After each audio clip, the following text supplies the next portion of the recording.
আচ্ছা, সাধারণ মানুষকে ঠিক কিভাবে নিয়ন্ত্রণ করা হয় এটা নিয়ে কি কখনো ভাবা হয়েছে? একটা ছোট্ট নাটক, কিন্তু এর ভেতরে লুকিয়ে আছে এই নিয়ন্ত্রণের এক ভয়ানক কৌশলের রূপক।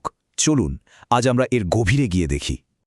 এই গল্পটার আসল মানেটা বুঝতে হলে আমাদের আগে একটা কনসেপ্ট বুঝতে হবে, আর সেটা হলো রূপক বা অ্যালেগরি। তো রূপক বা অ্যালিগরি জিনিসটা কি? এটা হলো এমন একটা গল্প যার বলা যায় একটা লুকানো অর্থ থাকে, আর এই অর্থটা প্রায়শই হয় রাজনৈতিক বা নৈতিক। আমাদের এই গল্পটাও ঠিক তাই। একটা সাধারণ মুরগির রূপকের আড়ালে লুকিয়ে আছে এক জটিল রাজনৈতিক খেলার কৌশল। গল্পের মঞ্চটা কিন্তু খুব সাধারণ। এখানে আমরা মোট ৩টি প্রতীকী চরিত্র দেখতে পাই।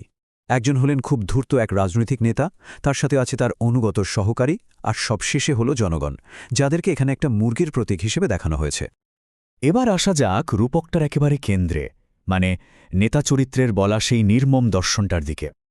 নাটকটা শুরুই হচ্ছে নেতার এক বলা যায় চমকে দেওয়ার মতো যুক্তি দিয়ে।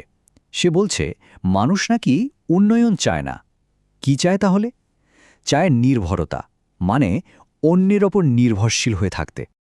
নেতার এই তত্ত্বটা আসলে দুটো একেবারে বিপরীত ধারণার ওপর দাঁড়িয়ে আছে। একদিকে উন্নয়ন, যার মানে হল ক্ষমতায়ন, আত্মনির্ভরশীলতা, একটা লম্বা সময়ের ভাবনা। আর ঠিক তার উল্টো দিকে আছে নির্ভরতা, যার মানে হল নিয়ন্ত্রণ, টিকে থাকার জন্য অন্যের সামান্য সাহায্যের ওপর ভরসা করা। আর এখন আমরা রূপকটার সবচেয়ে জরুরি আর সম্ভবত সবচেয়ে ভয়ানক অংশে ঢুকছি, সেই পালক ছেঁড়ার খেলা। কিন্তু প্রশ্ন হল, এই পালকগুলো আসলে কি? নেতার মুখেই শোনা যায় এই পালকগুলো হল সাধারণ মানুষের অধিকার, তাদের স্বনির্ভরতা, তাদের সোজা হয়ে দাঁড়ানোর মেরুদণ্ড।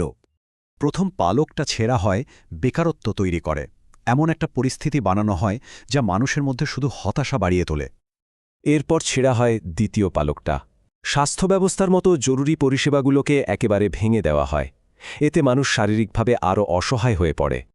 আর সবশেষে তৃতীয় পালক, আঘাতটা করা হয় শিক্ষা ব্যবস্থার ওপর। এর মাধ্যমে ভবিষ্যতের আত্মনির্ভরশীলতার পথটাই যেন বন্ধ করে দেওয়ার একটা চেষ্টা চলে। আর এই সব কিছুর ফলাফলটা কি দাঁড়ায়? নাটকের বর্ণনা অনুযায়ী এর ফল হল এমন একটা সমাজ যারা যন্ত্রণায় এতটাই কাতর যে তাদের মাথায় আর কিচ্ছু নেই, শুধু বেঁচে থাকা ছাড়া। উন্নয়নের স্বপ্ন দেখার সুযোগটাই আর থাকে না। কিন্তু এখানেই গল্পটা একটা অভাবনীয় দিকে মোড় নেয়।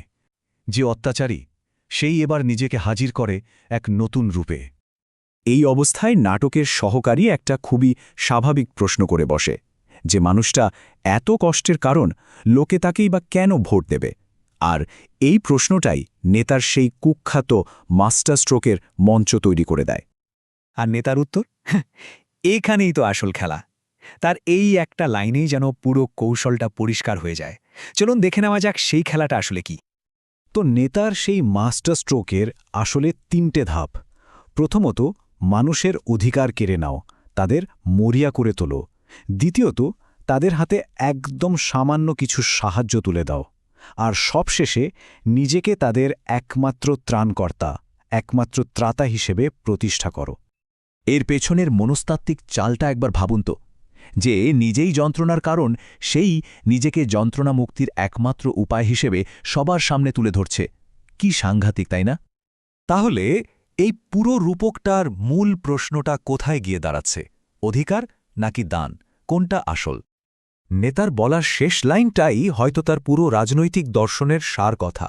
সে বলছে, পেট ভর্তি থাকলে মানুষ স্বপ্ন দেখে, আর পেট খালি থাকলে শুধু দান খোঁজে। শেষ পর্যন্ত এই রূপকটা আমাদের এই দুটো ধারণার মুখোমুখি দাঁড় করিয়ে দেয়। একদিকে আছে মৌলিক অধিকার, যা মানুষের পাওনা, যা মানুষকে ক্ষমতায়ন করে, স্বপ্ন দেখতে শেখায়। আর অন্যদিকে আছে কৌশলগত দান, যা আসলে নিয়ন্ত্রণ করার একটা উপায়, যা মানুষকে কেবল নির্ভরশীল বানিয়ে রাখে।